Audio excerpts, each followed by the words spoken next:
युग में महाभारत के एक प्रसंग से आज का मानव कुछ सीख ले सकता है। यह प्रसंग उस वक्त का है जबकि 5 पांडवों को वनवास हो गया था। वनवास जाने से पूर्व पांडवों ने श्री कृष्ण से कहा, हे श्री कृष्ण, अभी ये द्वापर का अंतकाल चल रहा है।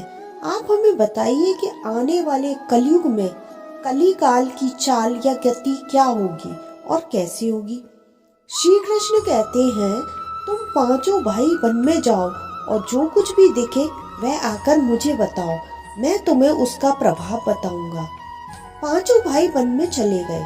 वन में उन्होंने जो देखा उसको देखकर वह आश्चर्यचकित रह गए। आखिर उन्होंने वन में क्या देखा और श्री कृष्ण ने क्या जवाब दिया। 5 भाई जब वन में रहने लगे तो एक बार चारों भाई अलग अलग दिशाओं में वन भ्रमण को निकले। युधिष्ठिर भ्रमण पर थे तो उन्होंने एक जगह पर देखा कि किसी हाथी की 2 सूंड है।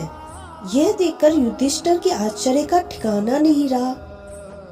दूसरी ओर अर्जुन दूसरी दिशा में भ्रमण कर रहे थे। कुछ दूर जंगल में जाने पर उन्होंने जो देखा उसे देखकर वे आश्चर्य में पड़ गए। उन्होंने देखा कि कोई पक्षी है, उसके पंखों पर वेद की ऋचाएं लिखी हुई हैं, पर वह पक्षी मुर्दे को खा रहा है। दोनों भाइयों की तरह भीम भी भ्रमण पर थे। भीम ने जो देखा वह भी आश्चर्यजनक था। उन्होंने देखा कि गाय ने बछड़े को जन्म दिया। जन्म के बाद वह बछड़े को इतना चाट रही है कि बछड़ा लहूलुहान हो गया। सहदेव जब भ्रमण पर थे तो उन्होंने चौथा आश्चर्य देखा कि 6-7 कुएं हैं और आसपास के कुएं में पानी है, किंतु बीच का कुआं खाली है। बीच का कुआं गहरा है, फिर भी पानी नहीं है। उन्हें यह देखकर घोर आश्चर्य हुआ कि ऐसा कैसे हो सकता है। नकुल भी भ्रमण पर थे और उन्होंने भी एक आश्चर्यजनक घटना देखी। नकुल ने देखा कि एक पहाड़ के ऊपर से एक बड़ी सी शिला लुढ़कती हुई आती है और कितने ही वृक्षों से टकराकर उनको नीचे गिराते हुए आगे बढ़ जाती है। विशालकाय वृक्षों में उसे रोक न सके। इसके अलावा वह शिला कितनी ही अन्य शिलाओं के साथ टकराई, फिर भी वह रुकी नहीं। अंत में एक अत्यंत छोटे पौधे का स्पर्श होते ही वह स्थिर हो गई। 5 भाइयों ने अपने देखे गए दृश्यों की चर्चा की और शाम को श्री कृष्ण को अपने अनुभव सुनाए। सबसे पहले युधिष्ठिर ने कहा कि मैंने तो पहली बार 2 सूंड वाला हाथी देखा, मेरे लिए बहुत ही आश्चर्यजनक था। तब श्री कृष्ण कहते हैं, हे धर्मराज, अब तुम कलयुग की सुनो।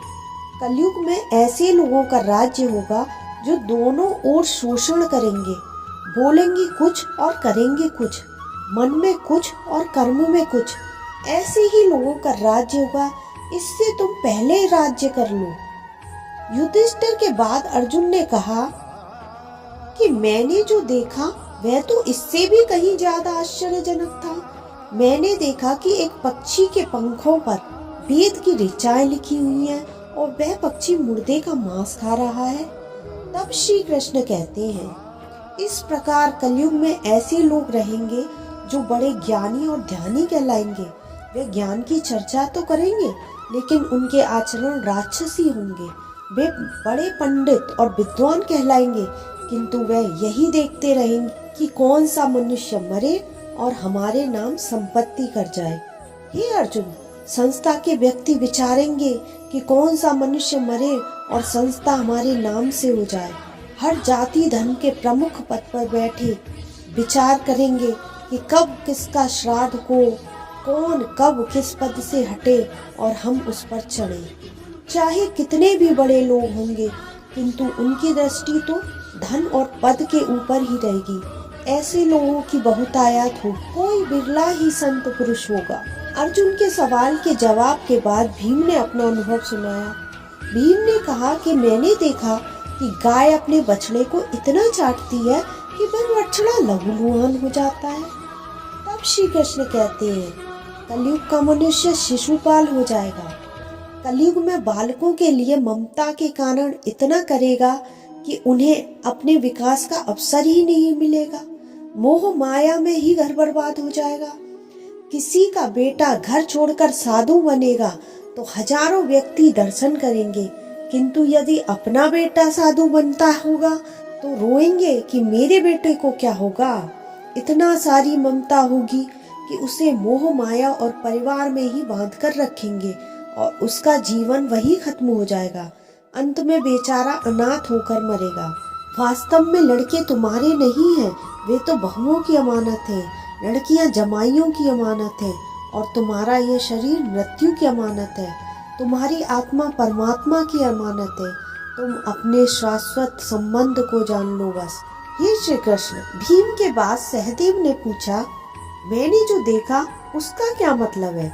मैंने ये देखा कि 5-7 भरे कुओं के बीच का कुआं एकदम खाली है, जबकि ऐसा कैसे संभव हो सकता है?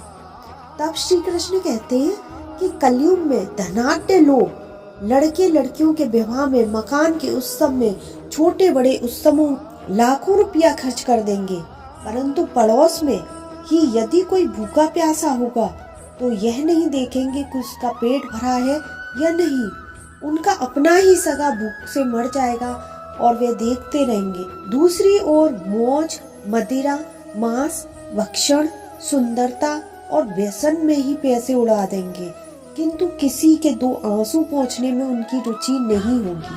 कहने का तात्पर्य यह है कि कलयुग में अन्न के भंडार होंगे, लेकिन लोग भूख से मरेंगे। सामने महलों बंगलों में ऐशो आराम चल रहे होंगे, लेकिन पास की झोपड़ी में आदमी भूख से मर जाएगा। एक ही जगह पर असमानता अपने चरम पर होगी। सहदेव के बाद नकुल ने श्री कृष्ण को बताया कि मैंने भी एक आश्चर्य देखा। वह यह कि एक बड़ी सी चट्टान पहाड़ पर से लुढ़की। वृक्षों के तने और चट्टाने उसे रोक न पाए, किंतु एक छोटे से पौधे से टकराते ही वह चट्टान रुक गई। तब कृष्ण ने कहा, कलयुग में मानव का मन नीचे गिरेगा, उसका जीवन पतित होगा। यह पतित जीवन धन की शिलाओं से नहीं रुकेगा, ना ही सत्ता के वृक्षों से रुकेगा, किंतु हरि कीर्तन के एक छोटे से पौधे से मनुष्य जीवन का पतन होना रुक जाएगा। श्रीमन नारायण नारायण हरि हरि। धन्यवाद दोस्तों। अगर आपको हमारी वीडियो ज़रा भी अच्छी लगी तो वीडियो को लाइक करें और चैनल को सब्सक्राइब करें और कमेंट में जय श्री कृष्णा लिखना ना भूलें। जय श्री कृष्णा।